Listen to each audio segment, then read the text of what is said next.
A big wish that I have is that there would be a little bit more belief in young people's voices.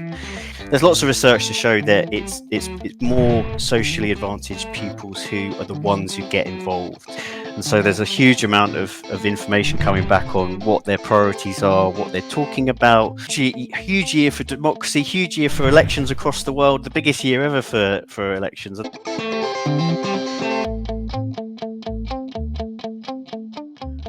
Welcome to the locker room. We're back, season 2. Told you we would be. If you're new to the channel, make sure you subscribe, make sure you like, leave some comments, feedback. Go watch season 1. Do you remember when you were at school? Do you remember? It's a long time ago, certainly for myself. It's a long time ago. But do you remember when you were at school? Did you feel like you really had a voice? Did you feel like you were just kind of going with the flow a little bit? Do you have kids that are at school right now? Do they come home and kind of maybe have a whinge about what's going on at school, what they're not quite happy with at school? There's a lot of significance there, and I think we can all probably relate. And today's guest, no more so, who's gonna tell us everything about what we need to know in terms of how kids get that voice at school, the power of that voice right across the kind of educational setup. So, welcome to the locker room, Greg Sanderson. Tell us all about yourself. Hi Neil, thank you so much for having me. What a great intro, and also loving your placards. Is this going out on video? Because I hope people can see those placards. Yeah, there we go. They're amazing. Thanks so much for having me. So yeah, my name's Greg. I'm co-founder of an education charity called Smart School Councils, and really what we're trying to do is really help every child to find their voice when they go to school. And the way that we do that is by helping schools with this fully inclusive, youth-led approach to pupil voice and having a say when they're at school. And we're working in about 500 schools across the UK, but some across the world as well. Yeah, and really trying to change that situation where only a few pupils and young people feel like that their voice matters at school, which I'm sure I'll explore a little bit over the course of this podcast. Perfect. That's exciting. 500 schools across the UK and a little bit around the world. I mean, that's a massive footprint. Where did the motivation from this come from? Was this a personal thing to yourself? Was it one of those moments you look across things and you think someone needs to do something and I'm the guy to step up? How was the motivation for Smart School Councils? Yeah, it was never like I'm the guy to sort this one out. It was more. I think there was a few, maybe 3 things that led me to this. So I think firstly, I grew up in pretty working class family, and then went to study politics at a top uni, and really saw the kind of gulf between kids like my skills in kind of sharing our views and having a say, compared to like our privately educated peers, basically, and really saw a big difference between those 2 groups in the kind of level of assuredness and confidence to share what we thought. And thought maybe I just felt a bit like what's wrong with me here? Like what's going on? And then I think the second thing is really through working at various charities and also at Department for Education as a policy advisor, going to lots of different schools and really seeing the types of students that schools helped to have a say, the types of students whose voice was encouraged to get involved.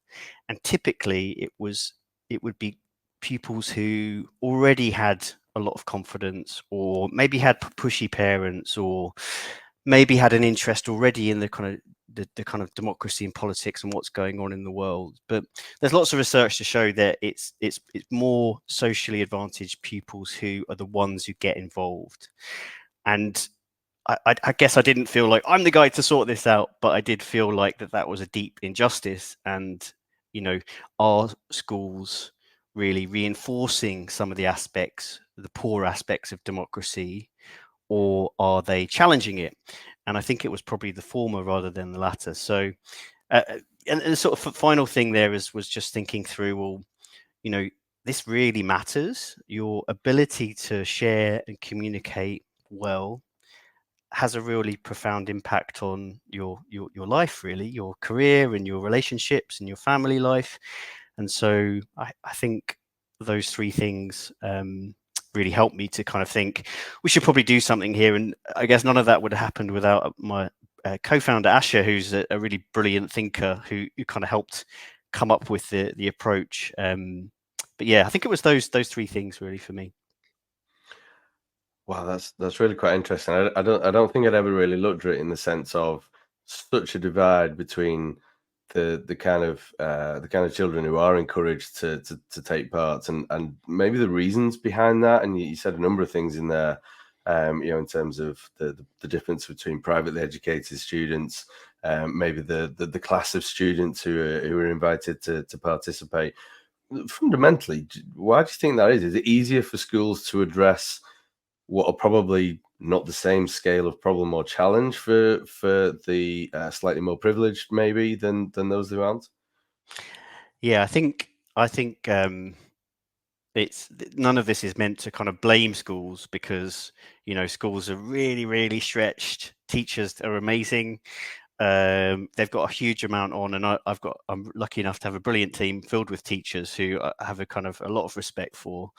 Um, but I think, if you're really busy in your job and you've got the choice of, well, here's a school council or here's a group of 10 pupils who are really smart, really engaged, going to probably tell you the answer that you want in the kind of short time you've got, or do you want to work with a group of pupils who are maybe a bit more challenging, a bit more difficult? I know what I would pick, right? Because you don't have much time.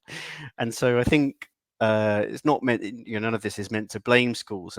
But I think what we're trying to do, and what we try to do with smart school councils, is to just question that system, really, to say, is it the right system to pick 10 kids in your school to have a say, even if it's a very kind of diverse group? Because of course everybody's voice in the school is important, right? Like, it's not just 10 kids who ought to have a say.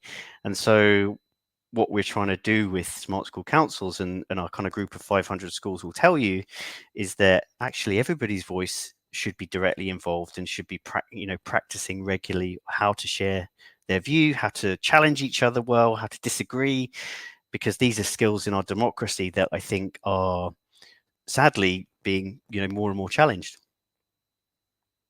Yeah, again, some really interesting things, and one of the areas I want to get into is it, the system that you've developed feels like it's got that kind of natural crossover to the workplace, and I think, again, we've all been on that journey where you leave school, you go to work, the cultural shock's enormous. And some of those tool sets in order to make that jump don't exist in the education system, or they certainly didn't when I was a kid. It was a massive leap of faith when I suddenly made that transition. So I want to come back to that a little bit later. What is it from the school's perspective that they really engage with? Is it the opportunity to do exactly that and to bring a whole bigger cohort along? Is it the process, the structure? Is it seeing the general children's engagement? Is it the technology? What is it that really kind of lights that fire in the schools? Yeah, I think if you would chat to our teachers and schools, I think it's two different things. So firstly, it's kind of the big idea, really. So the idea that in our school everybody's voice matters here, and we're going to help try and involve everybody's voice, because everyone's voice is important. And of course, this is a school, right? This is a learning institution where we're trying to develop skills. So we don't want to have just a kind of an old style school council that only really involves a kind of a few pupils, or maybe it's cool to have a debate club, but why don't we try and get everybody's everybody debating across the school? So I think from a school perspective, that's quite compelling. I mean, not every school wants to do that, but those schools that are a bit more kind of progressive, I think, maybe a bit more in tune with what's happening in the world, I think that's what they buy into. And then secondly, it's the second thing they buy into is really the sort of practical way to do it, because otherwise it's just a nice idea, right? It's like comes back to that like very stretched teacher or group of teachers that, if it's a nice idea, it's not going to work for them. It needs to have the kind of practical application. So the practical way that we achieve that is really just a kind of a quite a simple platform that helps pupils in each class take part in a really regular, quick, engaging, democratic meeting, led by two pupils, which might be as young as 5, so it might be year 1 students, so very young children taking part. Some schools do reception. That's pretty amazing, I think, but not all of them. And yeah, so the kind of platform which helps them to run those meetings, because if you're 5, you need a bit of help. I guess if you're 50 as well, sometimes you need help. It's not easy to run a quick and engaging meeting, is it? We've all struggled with that, I'm sure, sometimes. You just ask anyone who's been in one of mine, Greg. They'll tell you exactly the same. But yeah, it's that thing. It's the idea of the big idea. Let's get everybody's voice involved, but then also the practical way to achieve that. Yeah, that kind of path, I think. Yeah, no, that makes a lot of sense. And I think you said something there around it being relatively straightforward, relatively simple. And the best products are, in my opinion, the best products are, one of my favorite books is Don't Make Me Think. If I've really got to think about how I use something, then something's gone wrong in the design process. In terms of your early goals, and like you say, you've got a fabulous team of teachers. You've got a great community to work across. Was it like a standard sort of product development prototype user group kind of thing, or was it different based on the community you were working with, the kids and the schools, of course? Yeah, I guess this is where I kind of out myself as a not particularly technical person with lots of lots of the long words you use there, Neil. But it's really like it was really quite organic. I think we when we first started, which was a while ago now, we worked with kind of 3 or 4 schools in Tottenham and East London, and we looked at what was going well, what was working for them, and technically then thought, well, how do we simply solve that problem? The main one being initially, how do we get everybody's voice involved in this school really simply in each class? Like what would that look like? So I think what when you're a small charity, you start simply and you start with like what's most possible kind of technically.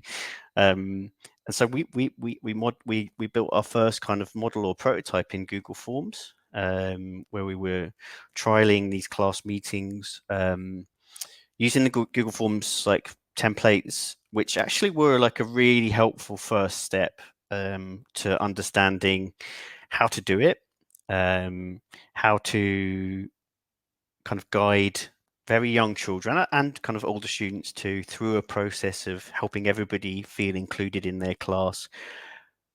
We quickly ran into some issues, like it couldn't be, for example, a whole group discussion, because then the kids who always put the hand up for everything and want to have their voice heard will be the ones that do that.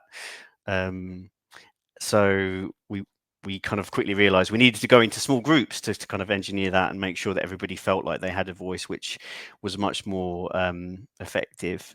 So yeah, then like from Google Forms, we got some social investment to actually get some developers to help us, which was a big step. So an amazing organization called the Young Foundation were very supportive in our journey to give us some early support. And we worked closely with a digital agency called Outlandish, based in Finsbury Park. They were brilliant to kind of move on our Google Forms to something more, I guess, more something that we could actually build a commercial thing on top of, But yeah, it started very simply.